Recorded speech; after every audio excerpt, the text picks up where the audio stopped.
Mindy Krista here with Krista Broadcasting. We're here to talk about the big game tomorrow, Super Bowl 50, taking place in Santa Clara, California. We have our expert here tonight with us, Dawg from the Man Cave, and he has a lot to say about what he thinks is going to happen with the Broncos versus the Panthers. Hey everybody, happy Super Bowl Sunday. Welcome to the Man Cave. You see I might support some other teams once in a while. My favorite, Florida Gators, Liberty Flames, Gonzaga, Red Sox. But tomorrow is all about the orange and blue, the Orange Crush, the Mile High Magic, the Denver Broncos. And this is my Man Cave dedicated to them. It's going to be epic, right? Peyton Manning, probably his last game against the one-loss Carolina Panthers, led by now MVP Cam Newton. There's a lot of factors that go into this game. Let's dive in. First, big factor. How are the Broncos going to move the ball? Well, the Broncos have been winning a lot of games this year. It hasn't been by their offense. Peyton Manning, 9 touchdowns and 17 interceptions. That's not the stats you usually see from a Super Bowl winning quarterback. Also, he got helped by Brock Osweiler coming off the bench and leading the team and getting us to the playoffs. But Peyton's leadership and getting us in the right place in the big games against Pittsburgh and New England have been the key to victory on offense. Hitting timely passes to Owen Daniels, Sanders, and occasionally to Demaryius Thomas. The offensive line, which has been not the strong suit to say the least, has carried a load here in the second half of the year, and especially in the playoffs. C.J. Anderson running hard, Ronnie Hillman doing a decent job. Defense. Obviously, that's the key to our team. Between our line, our linebackers, and our defensive backs, there's no weakness. This is the Orange Crush, my friends. The Orange freaking Crush. You have Von Miller, DeMarcus Ware, Shane Ray, Shaquille Barrett coming off the edge. And you have Malik Jackson, Derek Wolfe, Sylvester Williams in the middle. And linebackers like Danny Trayvon and Brandon Marshall. Whew. Speed kills. And then you have shutdown corners.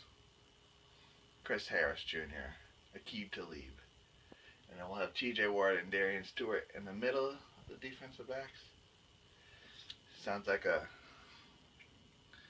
recipe for a win. How are we going to stop the Panthers?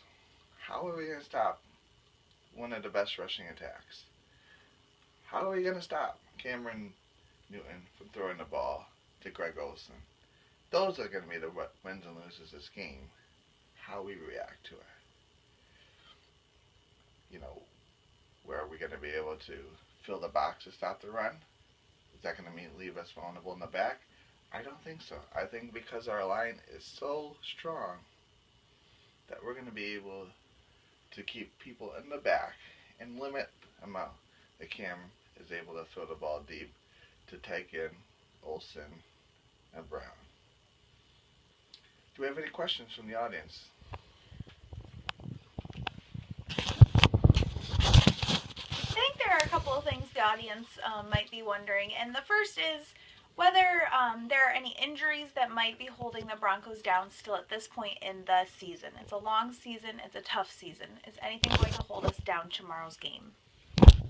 Good question. Pretty much for the first time all year, the Broncos are completely healthy on the practice field. Does that mean people are healthy? Absolutely not. But it's a Super Bowl, and everybody's going to be playing today. Everybody practiced the last couple of days. It was important to get T.J. Ward and Darren Stewart back to help our back end of our defense. And they are healthy. Peyton throwing the ball better than he has all year. So You know, people are dinged up, but that's just the nature of the game. And for the Panthers, Thomas Davis has a broken arm, but he'll try to gut it out tomorrow.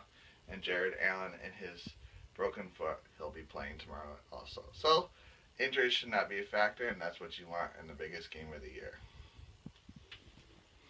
I think another question is, throughout this year we've seen the Panthers get quite a big lead against some of their opponents, and then the opponents scrape back and make it a close game.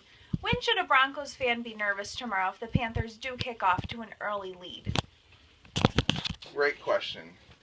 And throughout the season, against the Giants and against the Seahawks, games they both won, but games they've blown leads.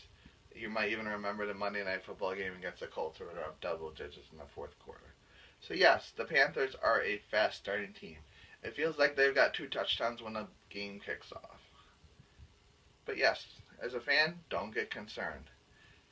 No, hang tight. It's a 60-minute grind. And the way the Panthers, they play a lot of zone coverage. And with the zone coverage, you know, when you put multiple wide receivers out there and a 2-minute offense, when you're behind, you're going to have a lot of open receivers. And I think that's what the Broncos will do from the very beginning. That's why I think Peyton Manning is going to have a strong game tomorrow. You know, a lot of short, easy passes that are going to be completable.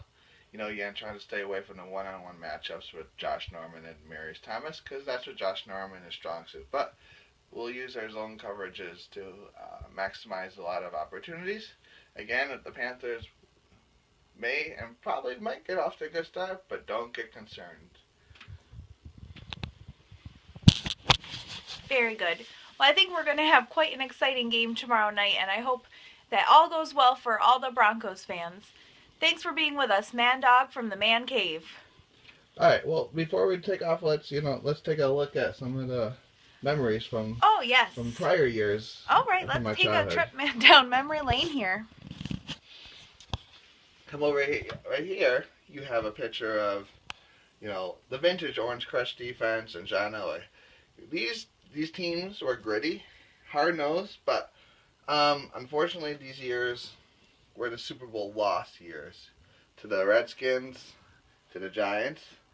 But let's come back over here, take a venture. You'll see 2 commemorative Super Bowl tickets.